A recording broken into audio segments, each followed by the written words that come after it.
Turkey is an extraordinary place for many reasons, but one of them is in the atlas of geopolitics, the position that Turkey occupies is central to so many cross-cutting issues in the world. So clearly a tremendously important and pivotal place with a huge role to play in the development of global affairs. You've concentrated very much, and thank you for that, on Turkey's ambitions and aspirations for its relationship with Europe. But it strikes me that a couple of days ago in Tianjin, your president was at a meeting at the Shanghai Cooperation Organization alongside figures like not just Xi Jinping, but Vladimir Putin and the leader of North Korea and various other characters who Europe would consider unsavory, to say the least. So how does that mesh with the message you've just given us of an aspiration in Turkey to be part of a Western European alliance? Very clear. Turkey should definitely be placed in the Guinness Book of Records for her resolute. Our first application to the European Economic Zone was back in 1958. No nation, no country has waited this long to join any international organization in history. We're still trying, and we're still positive it's a policy issue. But Turkey, as you mentioned, geopolitically is a very interesting country. We are the most eastern part of the West. At the same time, we are the most western part of the East. And we have always served as a bridge among countries, continents, energy resources, and supply and demand. And this bridge has to have strong legs, eastern leg, western leg, northern and southern. So Turkey's presence in that setting is an advantage for Europe if Europe knows how to take advantage of. Turkey can be and has always been a peacemaker.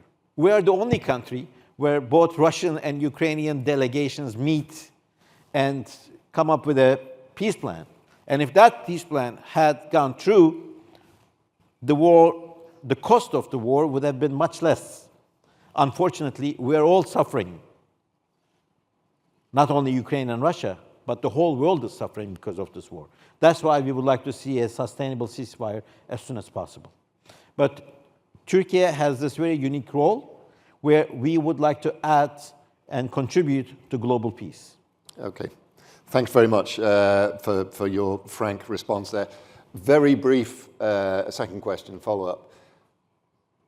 Were Turkey to become part of the European Union and fully integrated into the bloc, what do you think its influence, how do you think its influence would change domestic affairs within the European Union? What direction would Turkey take the bloc?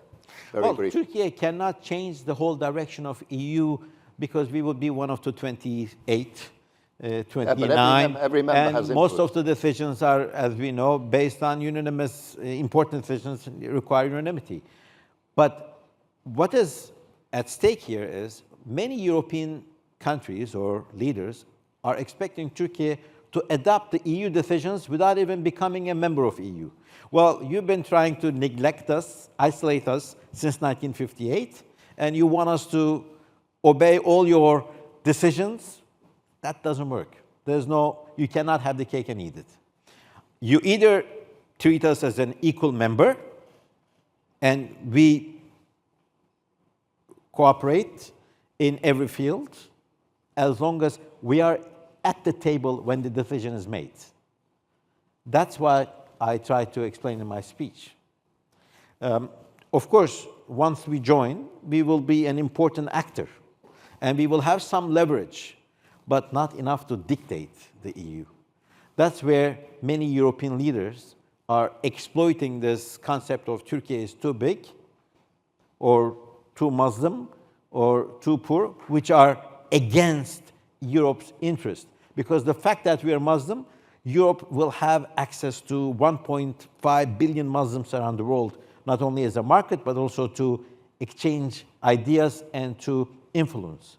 The fact that we're big creates a big market for European companies which are having trouble because of the aging population throughout Europe. And the fact that the claim that we are poor is not correct, because we have one of the largest economic growth rates, and Turkey's dynamism is so great that European companies who have invested in Turkey have never left. We have some European companies that are older than the Republic herself, who have been investing in our country since the Ottoman Empire. So, and none of them have left, which means it's a very profitable country. Fantastic. I mean, this is such an important and interesting area to explore, and sadly, we don't have a great deal of time. I hope we can have you back at some point where we have a full opportunity to dig into these issues, discuss them more fully. I'm very grateful to you for your speech, which was excellent, and for your frank answers to my questions. Thank you. Please join me in thanking our guest. Thank you very much. Thank you.